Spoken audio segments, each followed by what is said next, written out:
বৈশাখ মাসের প্রথম দিন অনুযায়ী আমরা পয়লা বৈশাখ ধরে থাকি, সেই জন্য এই দিনটাকে আমরা শুভ মনে করে থাকি। তাই জন্য আমরা এই দিনকে সিদ্ধিদাতা গণেশের পূজা করে দিনটাকে সুন্দরভাবে উদযাপন করতে থাকি, যাতে আমাদের হিন্দু ধর্মের সবার বছরটা সুন্দর ও শুভ যায়। প্রিয় দর্শক, গতকাল সারা দেশে ধুমধাম করে আয়োজিত হয়েছে পয়লা বৈশাখ।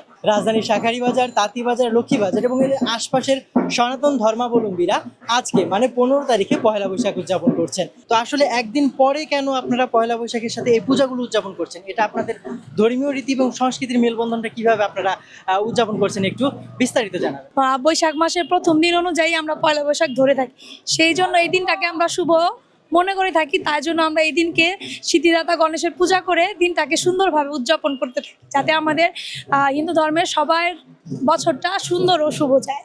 সার্বিক আয়োজন আমাদের শাঁখারীবাজার মোটামুটি এখন খুব ভালো। আমরা সার্বিক আয়োজনে খুবই ভালো করছি। আমাদের এই পূজাটা সাথীক্রীড়া সংসদ 38 বছর পদার্পণ রাখলাম আমরা শাঁখারীবাজার দিকে।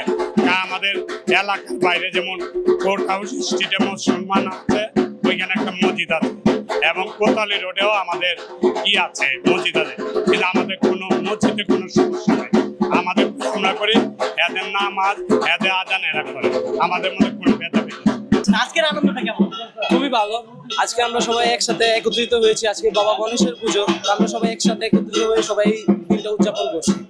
দর্শক, আমরা শাঁখারীবাজারের এই রাস্তা ঘুরে দেখতে পেলাম, এই রাস্তার মাঝখানে অস্থায়ী পূজা মণ্ডপ তৈরি করে তারা আজকে পয়লা বৈশাখ এবং গণেশ পূজা, শিব পূজা একসাথে করছে। পুরান ঢাকার শাঁখারীবাজার থেকে মাসুদ আলম, ঢাকা প্রেস।